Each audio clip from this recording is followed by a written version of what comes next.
Hey guys, be sure to press like and subscribe. I want to do a video today about Pascal's Wager, and I call it Pascal's Wager the second greatest story ever told because it's kind of an interesting and fascinating wager. And the story that I'm going to tell is actually about my family and my dad, and it's also about Pascal, and it all ties in together, and it's a great tie-in. And Pascal, let me explain a little bit about Pascal and Pascal's Wager, okay? Now, usually, you guys know me, I usually don't talk too much about religion, and you know, this is something I want to just throw this out there. I usually do like a different story about different things, and some might say, well, oh, he's just trying to, sell us religion or whatever, and it's, well, yes and no. I just want to share a story. And maybe the story will help you, maybe it won't. It's not all about religion, it kind of is. I'm going to first tell you about Blaise Pascal, and I'm going to tell you about his wager, and then I'm going to tell you the story about my dad, and how it all kind of ties in at the end. It's kind of like a nicely wrapped story. And I think it'll also give you a little bit of insight about who I am, too, because some of you guys are asking me about, my background and stuff like that. And a lot of people don't really know me, on here, and some of you do. I have family that watch this also, and this will all kind of come to a really good, wrapped up story in the end. And let me first share about Pascal and Pascal's Wager. Pascal was a man who was lived during like the 16th century, from 1623 to 1662. You're gonna see a little glare in my glasses, but it's the only way I can do this story today. Pascal come up with this thing, basically like a wager, talking about it's better to accept that God does exist because of what he has to offer you than not accept that there is a God. Now, he was talking from a Christian point of view, so I'm sure he was kind of talking about like the acceptance of Jesus and stuff like that, but I mean, it doesn't say that in some of his writings. It doesn't talk too much about Jesus. It talks more about God, okay? But I'm sure that's where he was coming from, because I believe this is from a Christian perspective from what it says, okay? So what he's saying is that if you live like a Christian, you choose to live like a Christian and accept that there is a God, okay, and that there is a Jesus Christ, that the offer is so good because you stand to gain. If there is a God, you have eternal life. I mean, obviously that's a great thing to have, and I'm a Christian, so I believe that. And if there isn't, at least you lived a good life, okay, and people will look at you as a great man, etc., etc. And if you live the other type of life where you don't accept the Christian lifestyle, or living, to accept God, then, or Jesus, then what happens is you fall into like a different lifestyle. People look at you kind of different. You lived just in the moment. You didn't lead a really godly life. And some might say, well, I can argue that point too. But then when you die, because you didn't accept God, you just then, according to them, they think you just kind of like turn back to the earth and you're dust and nothing happens. You're nothing. Your life is gone. But if there is a God and you didn't accept him, and then you go to hell, then there's a bad choice. So Pascal's wager was that we're better off to accept that there's a God than that there's not a God, okay? Now, it's kind of interesting. He says something here. If there is a God, he is infinitely incomprehensible. Since having neither parts nor limits, he has no affinity to us. We are incapable of knowing either what he is or if he is. It's kind of interesting to say that rather. He breaks down things on Wikipedia here. It talks about the uncertainty in religion. And he writes, if I saw no signs of a divinity, I would fix myself in denial. If I saw everywhere the marks of a creator, I would repose peacefully in faith. But seeing too much to deny him and too little to assure me, I am in a pitiful state. And I wish 100 times that if God sustains nature, it would reveal him without ambiguity. We understand nothing of the works of God unless we take it as a principle that he wishes to blind some and to enlighten others.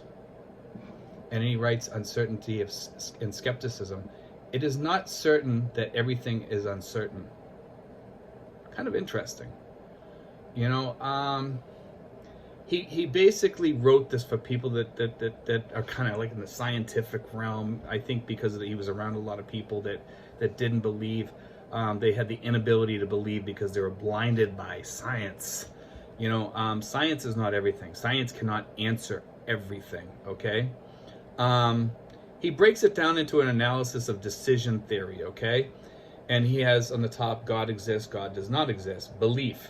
If you believe, you have infinite gain because what God will give you.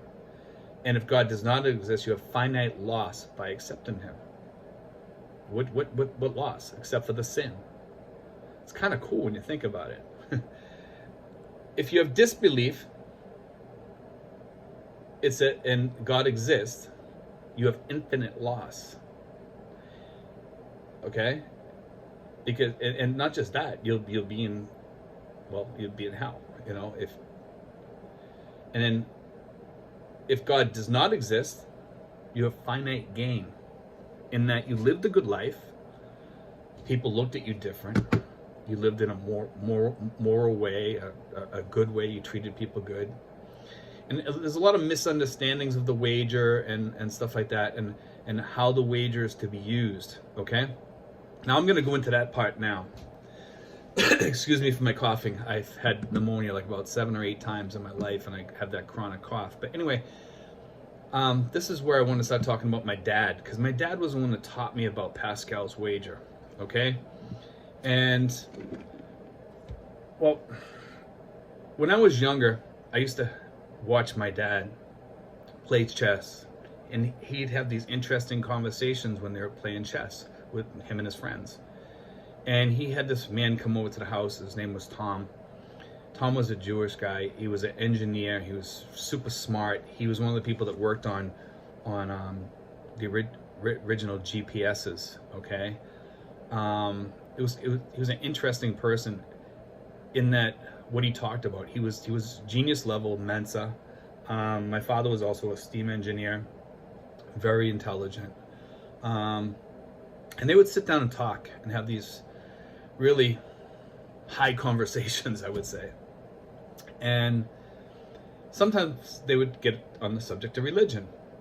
And people say don't talk about religion, but this time Tom brought it up. And Tom wasn't one to usually bring up religion. And he was given his theory, of his ideas on, you know, he didn't know whether there was a God or not. So my father would get into a talk to him, and he my father would throw things out from the Bible, but with most people that don't believe or aren't sure, throwing out pieces of the Bible does not help. In a lot of cases, it just doesn't. You know, let's be honest here. A lot of pastors will tell you the same thing. With people that believe in science or what have you, and there's been many scientists also that have come up with theories to try to prove that God exists, and a lot of other scientists throw it out as, you know, hogwash or whatever. Okay. And I think some things we have to kind of just, you know, we have to accept, like Pascal says, you know, just because there's so much to offer, so much to lose, you know, if there is a God. Well, anyway, they got into this discussion, and my father wasn't doing too well in the discussion because Tom kept throwing out all these scientific things and stuff like that, and they're hard to argue because there's so much stuff behind them.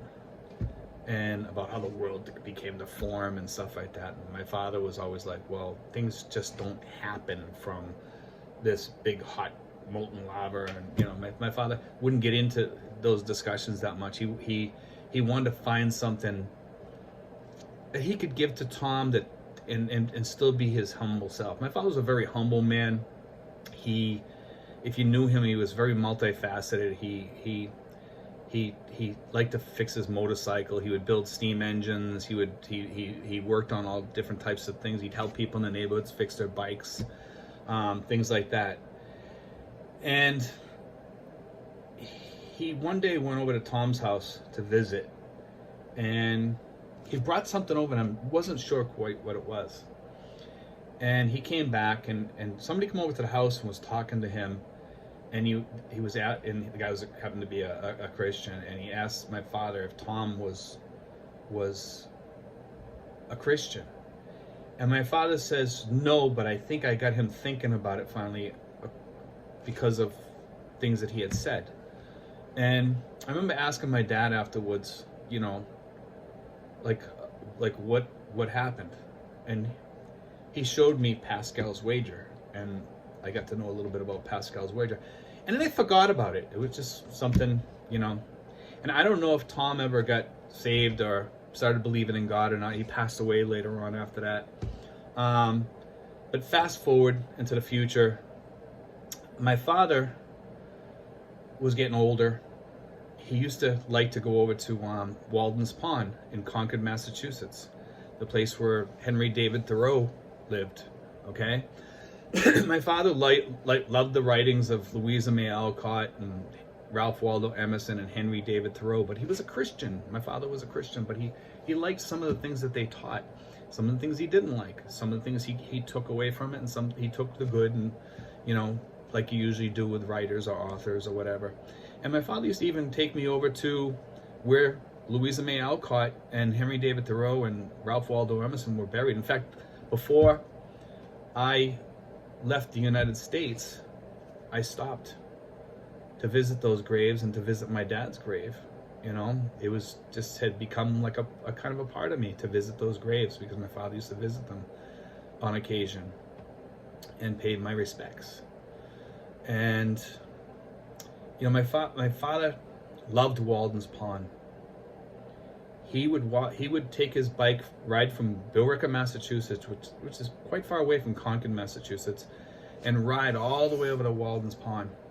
And he would ride down to the back of Walden's Pond, where he had made many friends down there. And he used to go all during the spring, summer, and fall seasons to go over there. And the people over there, I'll say that some of the friends that he made were quite different. He used to tell me stories of the people. One was this guy that smoked pot. He says he kind of, you know, he's a nice guy, but he smokes pot, you know. And he would sit down and talk with him, and he became friends with him. And my father also became friends with this woman, Angela, and they became really close friends too. He became friends with this guy. They called him the Sage of Walden, I believe. He was a man that lived actually like Henry David Thoreau on Walden's Pond. He hid himself in the woods way behind the railroad tracks, way down back, okay? And these people, he used to bring things over to them, food, and invite them over to the house and pick raspberries, things like that. And he grew to love these people because they were his close friends. And everybody over there had their different beliefs, but they all kind of had like this really awesome respect for each other, you know? And my father was, you know, I say my father's multifaceted, and usually the word facet comes from gems. My father was a gem in the world. If you knew him, you'd understand what I was talking about. He was so different from the world with his humility and the way he was. He rode an old bicycle from the 1930s. He drove around in a Ford Falcon for forever, right up, like from the 1960s all the way up until the 80s, I believe it was. He had that car, maybe even into the 90s. And he died in 2001. But anyway, I'm going to keep on going with the story. But he loved these people. And I think he wanted to like be with them forever because he loved them. And I remember him telling me that he shared with a few of the people over there Pascal's Wager, with the hopes that he was going to reach out to them. You know, he wanted to share it with everybody over there, Pascal's Wager. And he said he shared with a few of them. And I found that interesting because he liked that. You know, that he liked the Pascal's Wager. It was something that was a part of him. And later on in time, my father started getting Parkinson's disease from, he had Lyme's disease from a tick bite, but the Parkinson's, he didn't have the shaky kind, he had the other kind. And it was just taking over his body. He would have Parkinson's freeze-ups, and it was really getting difficult for him. And he was having difficulty walking, and he was getting dizzy sometimes. Like if he looked up, he would get dizzy sometimes. And I remember the people from Walden's Pond coming over here in their car, coming over to the house, his house, and in their cars, and picking him up and taking him to Walden's Pond and gently walking him down by the pond. They couldn't walk him out to the back, but I think sometimes he would walk out to the back if he could, if he was strong enough, and they would help him back to the car or whatever. Or they'd come out and sit with him, and they'd have like a little picnic together. They really loved my dad, and that's appreciated by me. But I remember my dad always talking about them. And when he later on went to the soldiers' home with the Parkinson's, and life was getting a lot rougher. Excuse me. My dad and I had a talk, because I knew he was coming to the end. And I asked him, I says, Dad, you know, we have to have this talk. And I says, it's not a fun talk.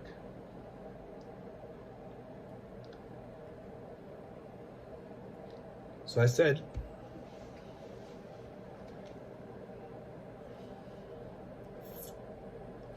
what do you want me to read at your funeral?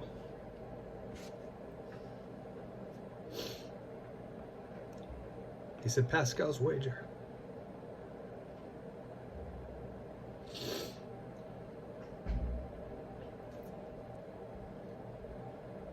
And I remember that when he passed away,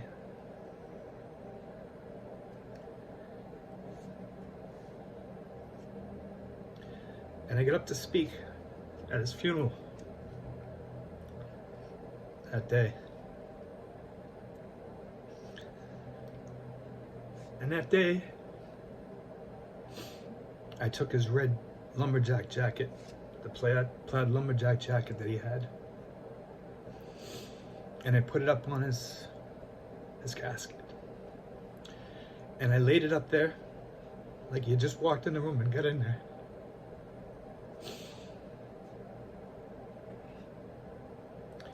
And I put a Bible underneath his hands. And he had one of his best friends there, who was a priest from the soldiers' home. He made him a friend at the soldiers' home, who he loved a lot. He wanted him to also speak, but he wanted me to finish with Pascal's Wager. And I remember after I read the story of, after I told the story about Pascal's Wager to everybody there was a lot of people thinking about that. And my Uncle Mackie come up to me, and I didn't know he had cancer. And I had asked him if he could be a pallbearer.